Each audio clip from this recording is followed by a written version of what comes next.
Hi there, welcome to this edition of Jamaica Magazine. I'm your host, Adrian Atkinson. We have a wonderful show packaged just for you. More when we return. Jamaica Post is committed to being your preferred logistics partner. Enjoy the convenience of 3 to 5 days for international shipments at competitive rates and next business day delivery for local packages. Take advantage of our fast, reliable and ever-evolving services. Zip mail, click and ship, fast track, EMS, parcel service, registered mail, corporate mail service and private letterbox. Access customer service support and track packages online. Visit our post offices island-wide and premium service centers at select locations. For more information, go to jamaicapost.gov.jm. Conditions apply.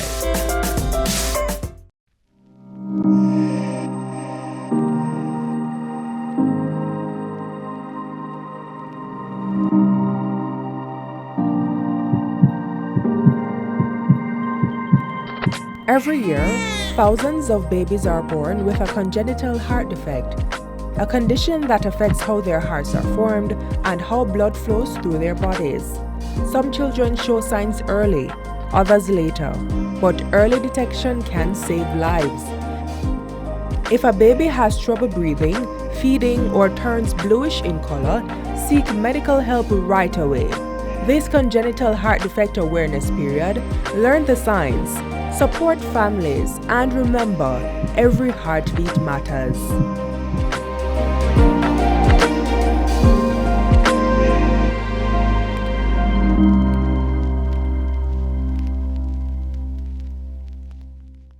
As the seasons shift and airborne illnesses make their rounds, many of us become more conscious about coughs, colds, and crowded spaces. But beyond the health alerts, there's a bigger conversation to be had, one about strengthening our immune system, not just in response to what's circulating, but as a daily commitment to overall wellness. That's the conversation in this week's episode of Get the Facts. Let's join in on the conversation.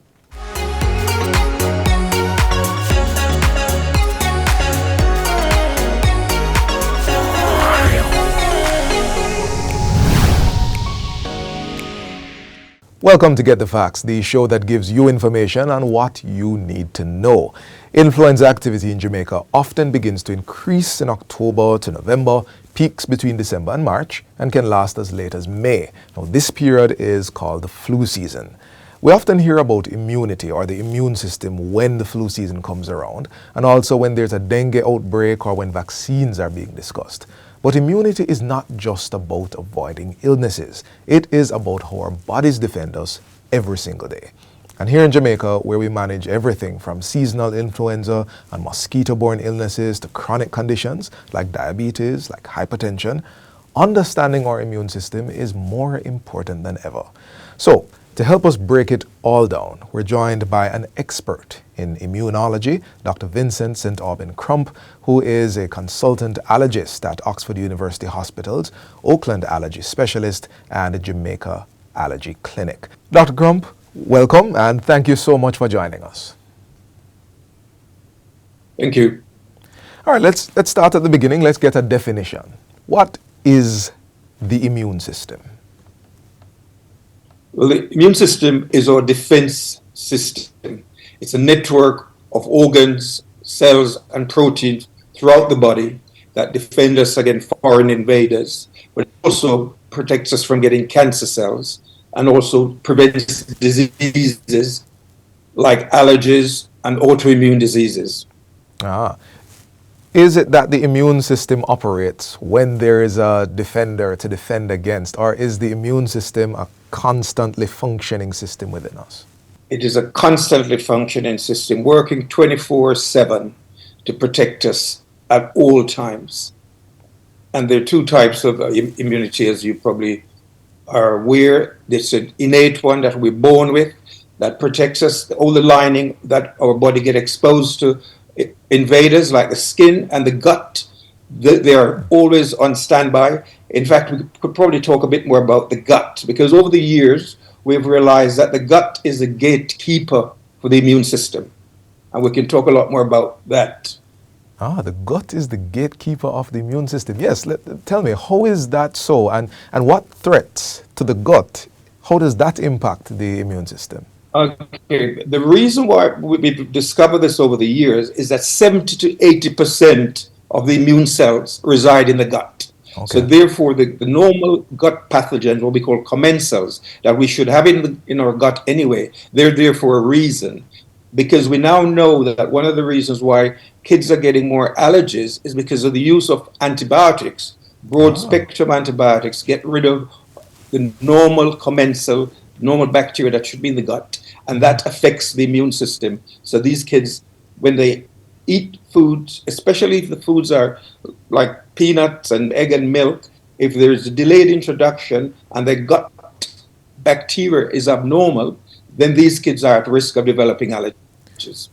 So if I can summarize, if my stomach, the organisms in my stomach, all of that stuff that keeps me balanced, if that is unbalanced, then my immune system is impacted by that. Absolutely.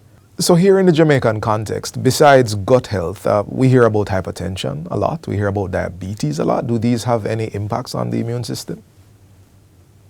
Definitely diabetes, or just being overweight for that matter. Your immune system does not function as well. So you have a relative immunodeficiency by being overweight, and especially when you become diabetic, because the diabetics are at higher risk of getting infections, and when they get infections, they tend to be a lot more severe.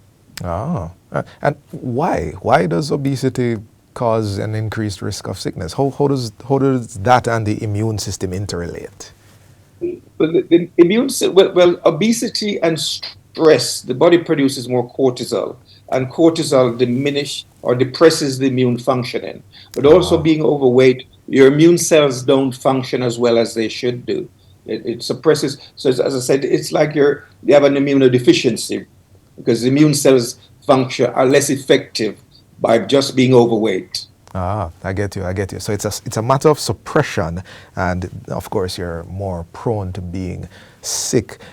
Doc, one of the questions that people tend to ask when it comes to immunity is, what's the difference between natural immunity and the immunity I get from a vaccine? Right. Well, the natural immunity is the immunity that you're born with. And as I said, the gut is there, the lining of the gut with the acid in our stomach, it's all there to fight infection, so we don't get infection. So if we reduce the acid in our stomach too much, that puts you at risk of getting more infection. So that's your natural innate immunity. Similar to the skin, the skin is there as a protection to prevent foreign invaders coming through your skin. Right. So the pathogens on your skin will help to prevent that. So that's your natural innate immunity. The immunity you get from vaccine is secondary immunity. So you have to train the immune system to protect you against natural infection. However, a lot of kids, when they get certain minor infection, the immune system fights it off and they become protected by just being exposed to it. But some infections, you have to have immunization because the body isn't able to, the innate immune system is not powerful enough to develop a memory to prevent you getting this infection when you get re-exposed a second time. That's interesting, Doc. There's a distinction that you brought out a while ago that I'd like to ask you a little bit more about, but we're going to go to our break. We're talking about the immune system with Dr. Vincent Crump, and when we come back, we'll talk about practical steps that you and I can take to strengthen our immune systems and what we should be paying closer attention to as a nation. Please stay with us. We'll be right back.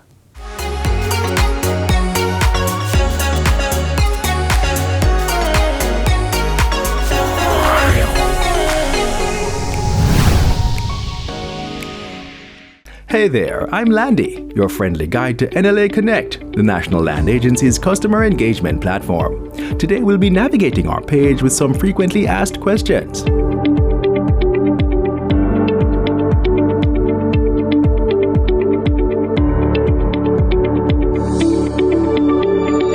Hey Landy, what's NLA Connect? Hey there.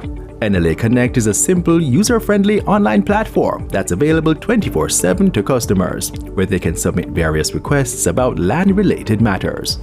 Hi Landy, how do I submit a request to NLA Connect? Hi customer. Once on the platform, click Request and fill out the form with your details. Choose the relevant division and select the type of request. Pick your preferred response method, review, and consent to the privacy notice. Then submit. You will receive a case number to track your request. Tell me something, Landy. Can you submit more than one request at a time? No, you can only submit one request type at a time. Once that case is closed, feel free to send in another. Landy, am I able to track my request?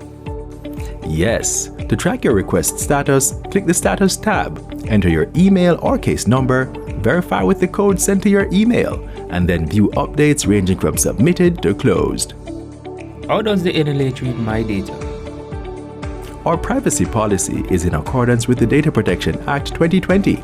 As a result, some of the technical measures used to protect your data includes firewalls, encryptions, and regular system updates. Also, our employees are only provided with your information on a need-to-know basis. Still have questions? Visit www.nla.gov.jm. Go to Applications, select NLA Connect, and check out our FAQs tab for more information. NLA Connect, your voice, our priority.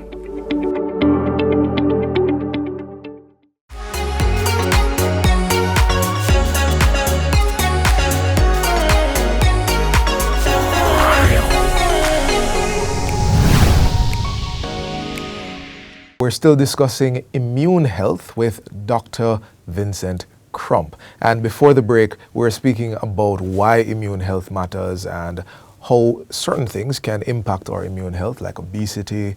And now we want to talk about strengthening our immune systems. But Dr. Crump, before we get to strengthening our immune systems, before the break, you mentioned in your definition of natural immunity versus immunity you get from vaccines, that natural immunity is the immunity you're born with. And someone watching might say, that's not really what I thought natural immunity was. Isn't natural immunity also the sort of immunity I get from contracting something, say the flu, my body gets over it, I now have natural immunity, which is different from that which I get from a vaccine? Is that distinction relevant?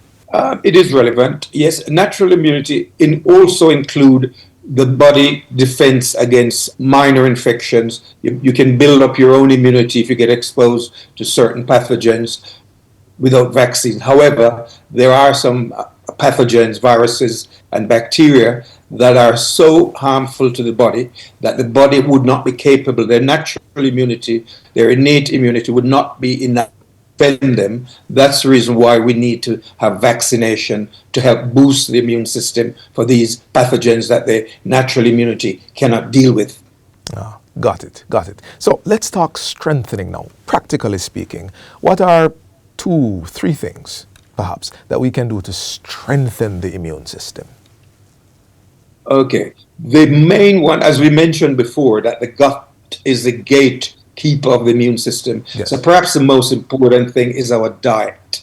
So a balanced diet that is rich in nutrients, high in fiber, fruits and vegetable and lean meat would be an ideal diet to keep the normal pathogens in the gut, because they need certain nutrients to survive. Because if they don't have the right nutrients, then we don't have those pathogens and the whole immune system goes haywire. Right, so the food promotes gut health, and people always want to hear, what's the best one? Is there such a thing as a superfood that we Jamaicans have that promotes great gut health? I think it's a balance. I mean, fermented foods is touted as being probably more important, like probiotics and prebiotics.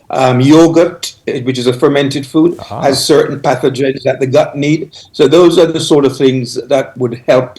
But it's a balance of the diet that's more important than any one specific food, I would say. All right, thank you so much for that, Doc. Balance more important than any one. What about exercise, other lifestyle-related things, especially since you mentioned that stress is a big deal? Yes, absolutely. Adequate sleep is important for the immune system to function, for the memory cells to function properly.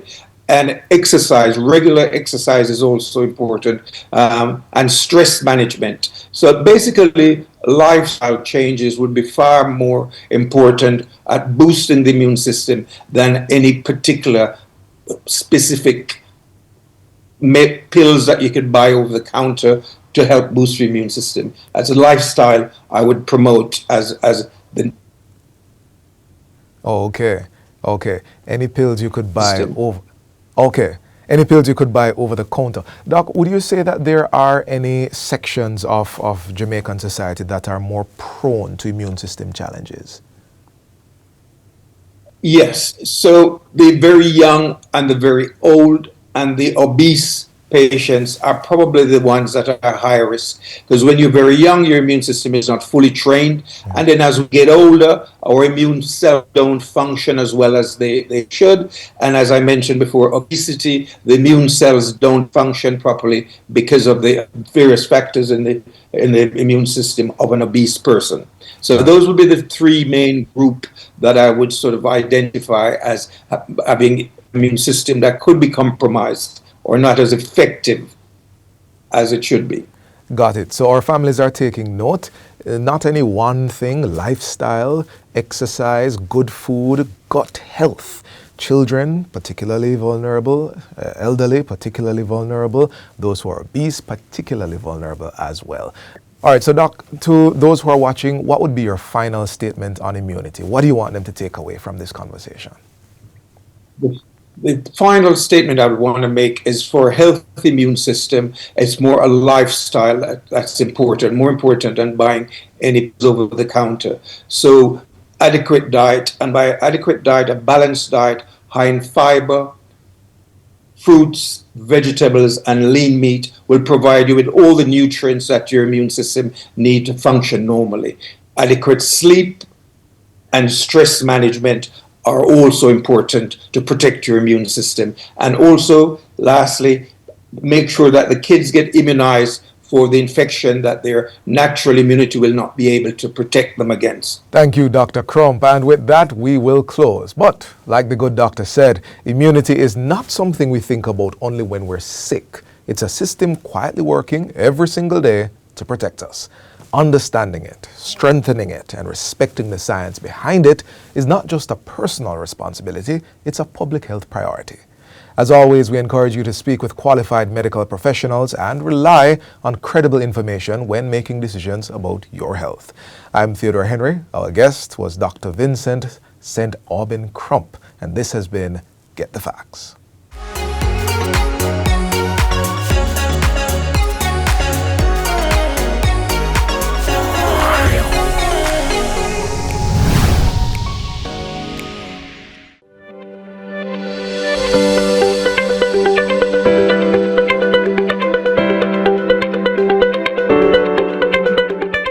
Did you know that there are certain areas across Jamaica where sounding your car horn or making loud noise from your vehicles is an offense? Under the Road Traffic Regulations 2022, the authority may declare specific areas as silent zones. These zones are created to protect peace, especially around hospitals, schools, nursing homes, and other sensitive locations. In these silent zones, once the notice has been published, no loud noise can come from your vehicle, and no horn or warning device should be sounded during the specified hours. If you do, you're committing an offense. Now, there are important exceptions. If blowing your horn is reasonably required to prevent a collision, you will not be penalized. And of course, this rule does not apply to emergency vehicles. So, the next time you approach a silent zone, be mindful of the restrictions and abide by them.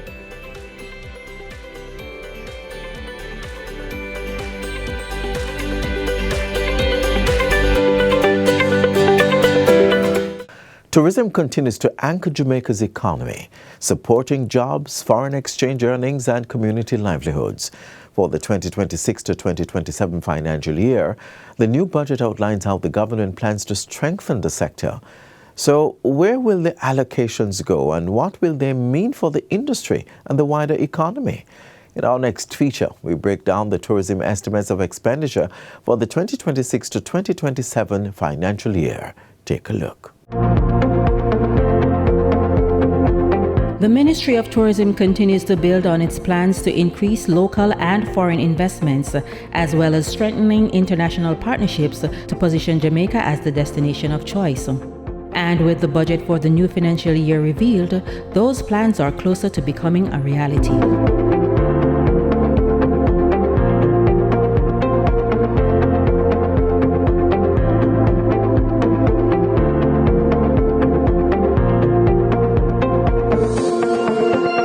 The Ministry of Tourism will drive its 2026-2027 operational costs on the $16.8 billion it has been allocated for the upcoming fiscal year. Added to that is the $100 million expected to be earned from licenses and training fees paid to the Tourism Product Development Company, TPDCO. The bulk of the recurrent figure will split between tourism promotion and tourism development, with each being given $7.9 and $7.4 billion respectively. Feel the pulse, feel the vibe, feel it in your heart.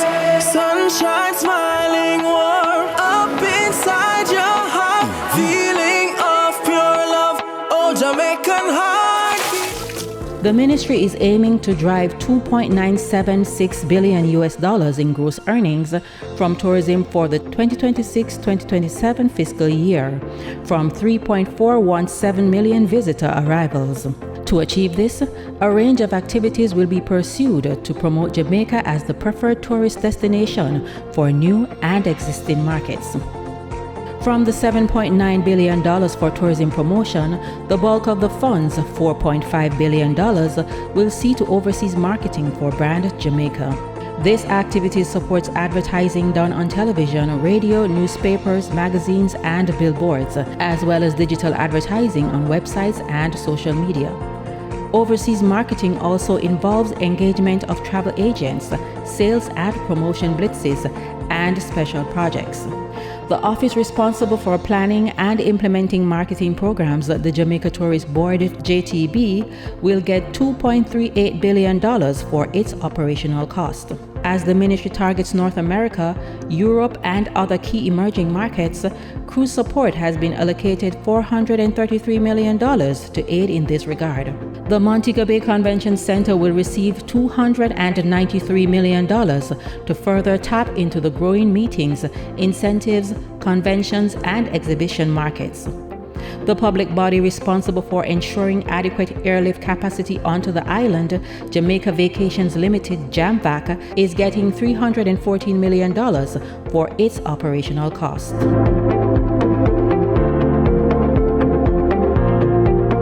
As the ministry continues to develop Jamaica's unique and cultural assets, the government has allocated $7.4 billion to this cause.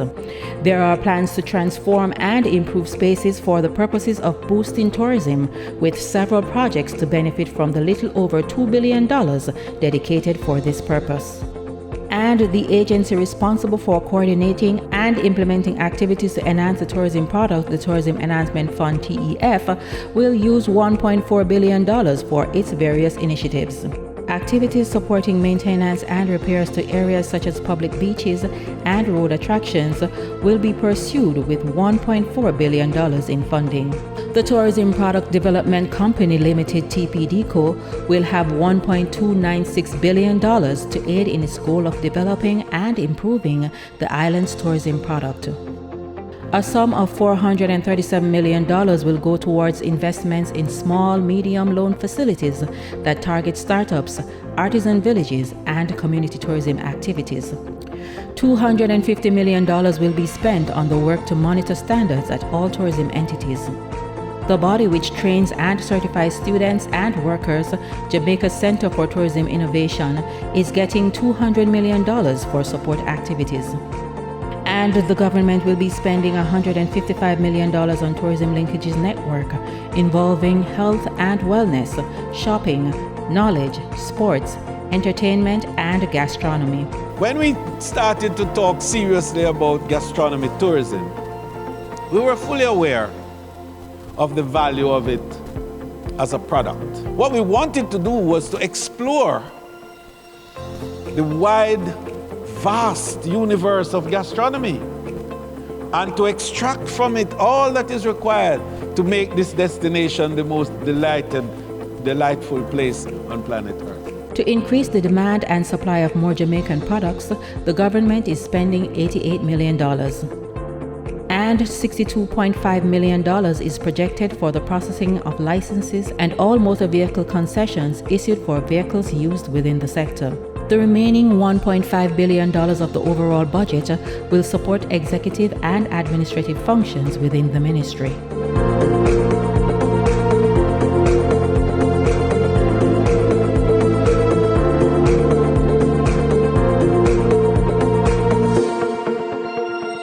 The Ministry of Tourism, with its new target of 8 million visitors and earnings of $10 billion by the year 2030, is moving closer to the goal with the budget of $16.8 billion to drive the sector forward in the fiscal year 2026-2027. We want to make the next 5 years the year of serious growth, development, inclusive tourism, and a new vista for involvement of the local Jamaicans in the rich, lucrative, and elongated value chain of tourism.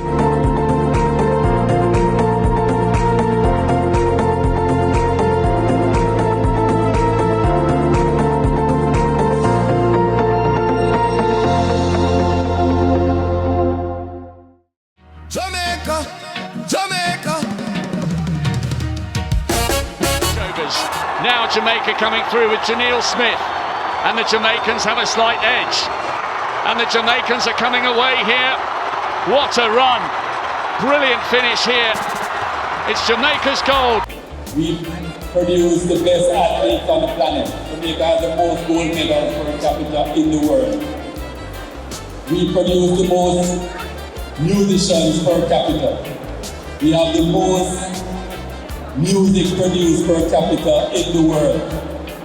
From a tourism perspective, we have many world-leading statistics as well. The Caribbean has the bluest waters in the entire world. Don River is the #1 attraction in the entire Caribbean. The luminous lagoon in Palma is the brightest luminous lagoon in the whole world. The Milk River Spa, the 4th most potent mineral spa in the whole world. Jamaica can fit into Australia 700 times, and Blue Mountain Peak is taller than every mountain in Australia.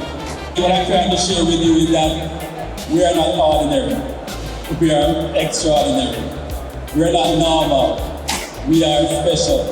We're talking about us as Jamaicans living in Jamaica, that the world depends on us for vibe, depends on us for excitement, depends on us for us to lead in the way of creativity. Jamaica, Jamaica.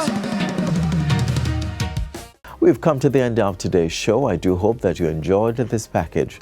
To catch a repeat of this or any other, feel free to log on to our website at jis.gov.jm. Until next time, I'm Adrian Atkinson. Do take care. This has been a production of the Jamaica Information Service, the voice of Jamaica.